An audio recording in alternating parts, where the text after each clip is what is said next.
আমার প্রতিদিন সকাল হয় ভোর 4টেতে। ঘুম থেকে উঠে ফ্রেশ হয়ে হাজব্যান্ড ওয়াইফ মর্নিং ওয়াকে যাই। সেখান থেকে এসে একটু রেস্ট নিয়ে ব্রেকফাস্ট সেরেই স্নান পুজো সেরে একটু সারা বাড়ি ধুনো দিলাম। ধুনো দিলে বেশ পুজো পুজো মনে হয়, বেশ ভালো লাগে। এরপর চলে এলাম রান্নাঘরে, বানাচ্ছি সেদ্ধ ভাত। জল ফুটে উঠতেই মুগ ডাল আর ইন্ডিয়া গেট চাল ধুয়ে দিয়ে দিলাম। তাতে পরিমাণ মতো লবণ, কাঁচা লঙ্কা দিয়ে ডুমো করে কেটে রাখা গাজর, পেঁপে, আলুটা দিয়ে দুটো তেজপাতা দিয়ে দিলাম। এটাকে বেশ সুন্দর করে সুসেদ্ধ করে নেব, ব্যাস। তারপর এটা পরিবেশন করার পরেই দিয়ে দেব একদম গরম গরম ঘি।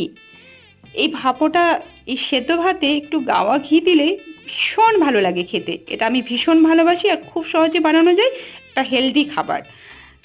এটা প্রত্যেকেই বানিয়ে খেতে পারো, দারুণ টেস্টি। 2 পিস মাছ ভাজা, আলু ভাজা, কাঁচা কলা ভাজা দিয়ে আজকের লাঞ্চটা সারলাম। ব্যাস, খেয়ে দিয়ে রেস্ট নিতে নিতে মেয়ে ফোন করলো, এইভাবে দিনটা কাটালাম।